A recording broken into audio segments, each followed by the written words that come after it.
मोदी सरकार ने की बड़ी योजना की शुरुआत। चिनाब और सिंधु नदी का पानी अब पाकिस्तान नहीं भारत में ही रहेगा।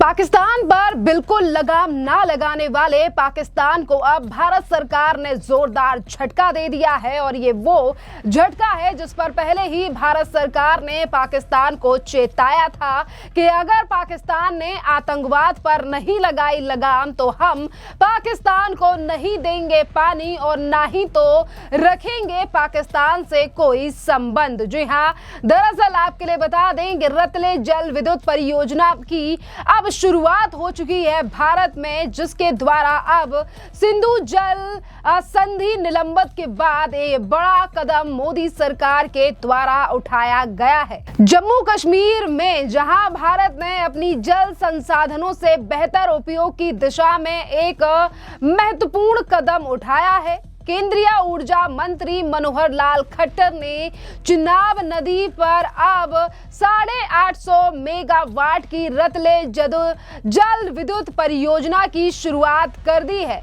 और डैम क्रिंटिंग कार्य की आधारशिला भी रख दी है। और ये बड़ा झटका है पाकिस्तान के लिए कि अब भारत की नदियों का पानी भारत में ही रहेगा, पाकिस्तान को नहीं दिया जाएगा इन नदियों का पानी। और आपके लिए बता दें कि पहले से ही संधि को भारत सरकार के द्वारा रद्द कर दिया गया था और लगातार सरकार के द्वारा ये कहा जा रहा था कि जो पानी भारत में रहेगा हम जल्द ही बताएंगे कि किस तरीके से इस पानी का इस्तेमाल किया जाएगा। पर अब मोदी सरकार के द्वारा बड़ी योजना की शुरुआत कर दी गई है, आधारशिला रख दी गई है कि अब इन्हीं नदियों के पास जल विद्युत परियोजना की यानी कि डैम कंक्रीटिंग की शुरुआत कर दी गई है, आधारशिला रख दी गई है। और देखिए यहीं पर अगर हम बात करें तो ये वही परियोजना है जिसका पाकिस्तान लंबे समय से विरोध करता आ रहा था, लेकिन अब सिंधु जल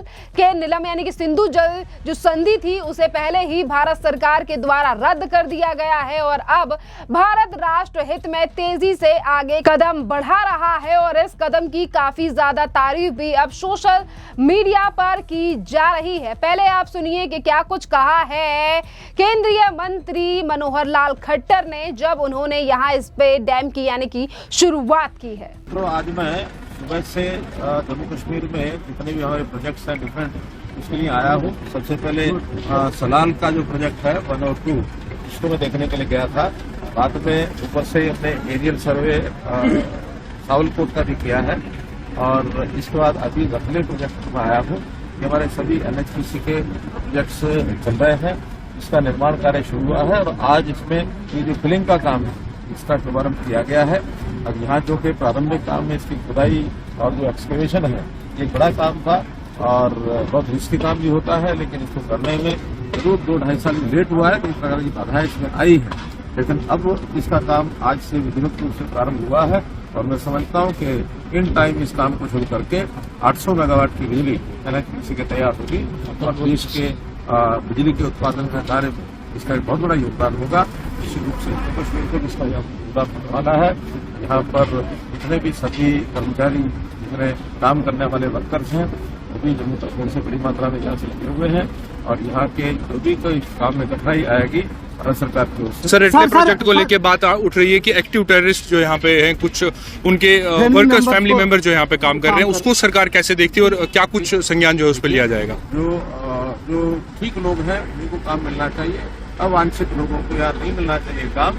ये सारा काम सबके लोकल ठेकेदार को करना होता है। हम कहेंगे कि निश्चित रूप से उचित आदमी है, ठीक आदमी है,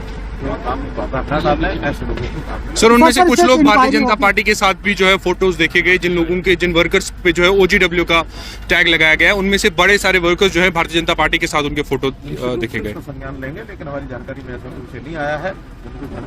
सर इसमें कोई इंक्वायरी आर्डर होगी, NIA की इंक्वायरी की डिमांड की जा रही है। और दूसरी बात यह है कि सामान्य लोकल कंप्लेंट्स होती है जो लोकल लेवल के ऊपर भी सॉल्व किया जाएगा, तो ऐसा बड़ा विषय सर पाकिस्तान जो है वो लगातार इन प्रोजेक्टों को जो है उनके खिलाफ सवाल उठा रहा है। 260 मेगावाट का जो दुलस्ती सेकंड स्टेज भी जो है वो हुआ तो पाकिस्तान ने उस पर भी ऑब्जेक्शन उठाई, तो क्या बोलेंगे आप?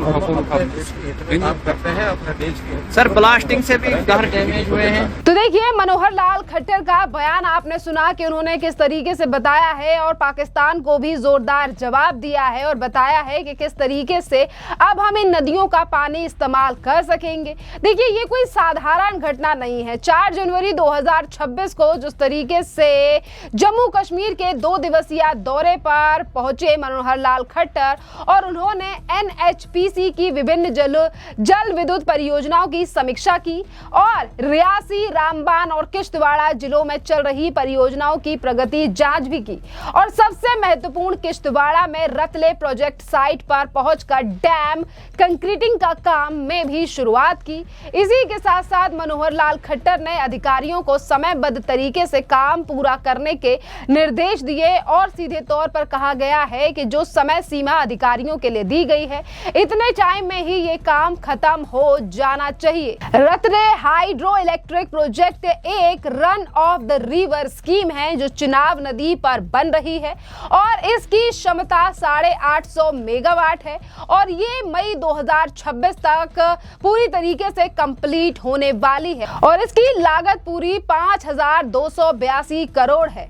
और इसी के साथ साथ अगर हम बात करें तो ये प्रोजेक्ट NHPC और जम्मू कश्मीर सरकार का जॉइंट वेंचर है और इसे अब सालाना 3136 मिलियन यूनिट बिजली पैदा होगी जो जम्मू कश्मीर के विकास और देश की ऊर्जा जरूरतों को पूरा करेगा और हजारों लोगों को अब यहाँ पर यानी कि इस प्रोजेक्ट के शुरू होने से अब हजारों लोगों को काम भी मिलेगा और इसीलिए अब मोदी सरकार की स्कीम की काफी ज्यादा तारीफ भी की जा रही है और क्षेत्र में भी काफी ज्यादा आर्थिक तरक्की आएगी इस प्रोजेक्ट के शुरू होने से। और देखिए हम आपके लिए बता दें कि ये प्रोजेक्ट इसीलिए भी ज्यादा महत्वपूर्ण है क्योंकि जल संधि 1960 की है जो विश्व बैंक की मध्यस्थता से हुई थी और इसमें पश्चिमी नदियों का पानी जैसे इंडस, झेलम और चिनाब नदी मुख्य रूप से पाकिस्तान को आवंटित की गई थी, लेकिन भारत को इस रन ऑफ रिवर प्रोजेक्ट बनाने की अनुमति है। सालों से पाकिस्तान रतले और किशनगंज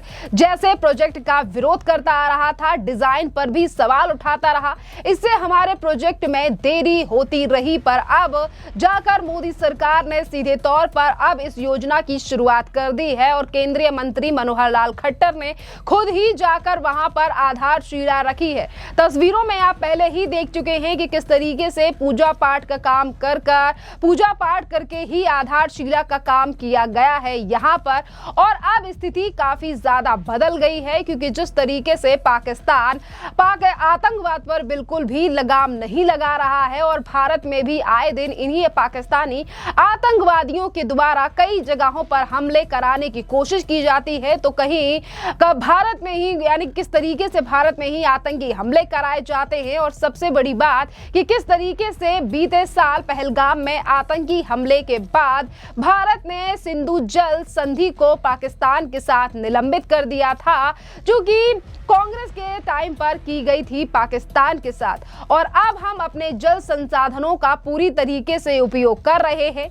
राष्ट्रीय सुरक्षा और विकास के लिए यहाँ पर यह भी कहा गया है कि सलाल प्रोजेक्ट पर भी सिल्ट हटाने के काम को तेजी के निर्देश दिए गए हैं ताकि पानी का काम ज्यादा से ज्यादा इस्तेमाल हो इन नदियों का पानी। और रास्ते में सवालकोट प्रोजेक्ट का भी हवाई निरीक्षण भी किया गया जो कि 1856 मेगावाट का है। और देखिए जहां एक तरफ लगातार भारत की सरकार किस तरीके से इन नदियों का पानी इस्तेमाल में लाया जाए क्योंकि कभी बार हमने देखा है कि नदियों में यानी कि बाढ़ के चलते काफी ज्यादा पानी पहले भर गया था और इन्हीं तमाम चीजों पर अब सरकार ने पहले से ही प्लान कर लिया है कि किस तरीके से इन नदियों के पानी को इस्तेमाल करना है। वहीं दूसरी तरफ पाकिस्तान लगातार चिल्ला रहा है, बौखलाहट सामने आ रही है, लेकिन सच्चाई ये है कि भारत अपने हक का पानी इस्तेमाल कर रहा है।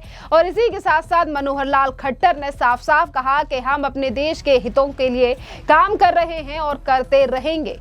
ये मोदी सरकार की मजबूत नीति का नतीजा है। आतंकवाद के खिलाफ जीरो टॉलरेंस की नीति और विकास को अब तेजी से किया बढ़ाया जा रहा है। जम्मू कश्मीर में एनएचपीसी की कई परियोजनाएं चल रही हैं। पाकल दुल, किरू, कवार वगैरह सिंधु जल संधि निलंबन के बाद अब इन सब में भी तेजी आएगी और इससे न सिर्फ बिजली बनेगी बल्कि क्षेत्र में शांति और समृद्धि भी आएगी। आतंकवाद परियोजित करने वाले देश को अब भारत पानी नहीं देगा और उसे भी कड़ी कीमत चुकानी पड़ेगी। और ये भारत की आत्मनिर्भरता की मिसाल है। जिस तरीके से जम्मू कश्मीर अब विकास की मुख्य धारा में आगे बढ़ रहा है और मोदी सरकार ने अब पाकिस्तान के खिलाफ भी ये बड़ा प्लान यानी कि मास्टर स्ट्रोक अब आज दिखा दिया है। खैर, इस पूरे मामले पर अब आपकी भी जो राय हो आप भी हमें कमेंट कर जरूर बताइए। धन्यवाद।